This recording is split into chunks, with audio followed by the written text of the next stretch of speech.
अगर कभी तुम्हें किसी अपने का अंतिम संस्कार करके शमशान से लौटना पड़े तो एक बात हमेशा याद रखना, शमशान से निकलते समय पीछे मुड़कर भूल कर भी मत देखना, क्योंकि शमशान केवल जलती हुई चिताओं का स्थान नहीं होता। ये वो स्थान होता है जहां किसी का जीवन समाप्त हुआ होता है और किसी की यात्रा अभी शुरू हुई होती है। बहुत कम लोग जानते हैं, शमशान से लौटते समय इंसान अकेला नहीं होता।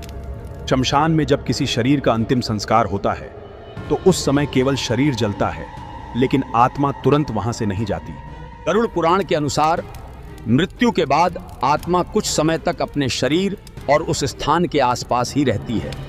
वो सब कुछ देखती है, सुनती है और महसूस भी करती है। इसीलिए शमशान से लौटते समय कुछ नियम बनाए गए हैं।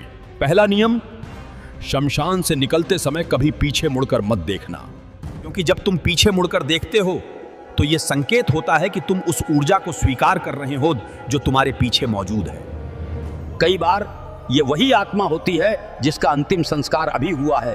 वो भ्रमित होती है तो उसे समझ नहीं आता कि उसे कहां जाना है। क्योंकि अगर तुम बीच रास्ते में रुकते हो तो वो ऊर्जा भी वहीं रुक जाती है और तुम्हारे साथ जुड़ने की कोशिश करती है।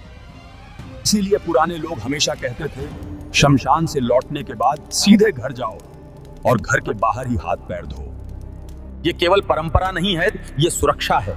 अघोरी साधु जो वर्षों से शमशान में साधना करते हैं, वो इस सत्य को बहुत अच्छे से जानते हैं। वो कभी भी शमशान से निकलते समय पीछे नहीं देखते, क्योंकि उन्हें पता है कि शमशान में केवल शरीर नहीं जलते, वहां अधूरी इच्छाएं भी जलती हैं। और कई बार वो इच्छाएं किसी जीवित इंसान के साथ जुड़ने की कोशिश करती हैं। इसीलिए जब भी शमशान से लौटो, अपनी नजर हमेशा सामने रखो, पीछे मत देखो, किसी आवाज पर प्रतिक्रिया मत दो और सीधे अपने घर पहुंचो। क्योंकि शमशान का एक नियम है, जो पीछे देख लेता है वो अकेला वापस नहीं लौटता। कई बार उसे पता भी नहीं चलता कि उसके साथ कौन घर आ चुका है।